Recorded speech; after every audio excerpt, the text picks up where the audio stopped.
उस दिन के बाद से अनाबिया की जिंदगी दो दुनियाओं में बंट गई थी। वह एक प्यारी इंसानी माँ भी थी और परीलोक की शक्तिशाली रानी भी। उसका दिल धरती पर अपने बच्चों और पति के साथ रहता था, लेकिन उसकी नियति उसे हमेशा चमकते परीलोक से जोड़ती थी। वह अपने पति के साथ खेतों की ओर जाती, धूप में साथ साथ काम करती, बीज बोती और फसल संभालते। हाको और बाको अक्सर उसके आसपास दौड़ते, हंसते और मदद करते। और जब भी वह जादुई पेड़ के पास जाती, वह चमकने लगता। प्राचीन पेड़ अनाबिया के पास आते ही और तेज चमक उठता। उसकी शाखाएं ऐसे जगमगाती जैसे अपनी असली रानी का स्वागत कर रही हों।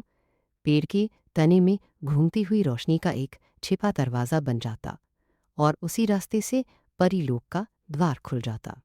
हालांकि अनाबिया अपने परिवार से बहुत प्यार करती थी, फिर भी वह चिंतित रहते। उसे डर रहता कि कहीं अंधेरी ताकतें फिर से परीलोक पर हमला ना कर दें।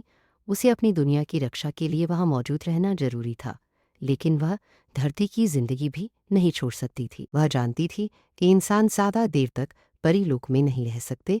उनके शरीर शुद्ध जादू को सहन नहीं कर पाते। इसलिए वह हॉको, बाको या अपने पति को अपने साथ नहीं ले जा सकती थी। यह सच्चाई हर दिन उसके दिल पर बोझ बनकर रहती। खेतों का काम खत्म होते ही वह फिर जादुई पेड़ के पास लौटती। चमकता हुआ दरवाज़ा खुलता और वह परीलोक में प्रवेश करती। तैरते द्वीप और क्रिस्टल जैसी नदियां दिखाई देती। परियां अपनी रानी के सामने झुककर सम्मान दिखाते। अनाबियां पूरे परीलोक का सावधानी से निरीक्षण करती। वह जादुई सीमाएं, पवित्र बगीचे और छिपी घाटियां जांचता, यह देखती कि कहीं कोई अंधेरी छाया तो नहीं छुपी है। उसका कर्तव्य था कि वह हर हाल में अपने राज्य की रक्षा करे।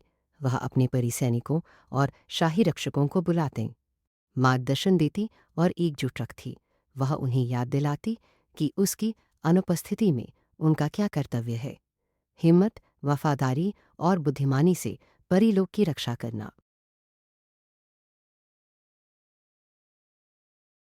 उसके सैनिक उसे सिर्फ रानी ही नहीं बल्कि संरक्षक भी मानते थे। वे उसकी शक्ति, दया और अटूट साहस की प्रशंसा करते थे। वह ताकत से शासन करती थी, मगर दिल से भी राज करती थी। उसके नेतृत्व में परीलोक फला फूलता रहा।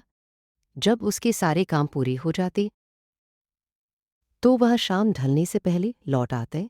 जादुई पेड़ उसके लिए फिर से चमकता दरवाज़ा खोल देत। वह खेतों में वापस आ जाती, फिर से एक साधारण माँ बनकर हालाको घर की ओर चल पड़ती। रात को जब पूरा परिवार साथ बैठता, अनाबिया धीरे से मुस्कुराते हैं। अंदर ही अंदर वह प्यार, कर्तव्य और नियति के बीच संतुलन बनाती। उसके भीतर दो दुनियाएं रहती थीं, इंसानी और परी, और इन्हीं दोनों के बीच उसे अपनी असली पहचान मिली थी।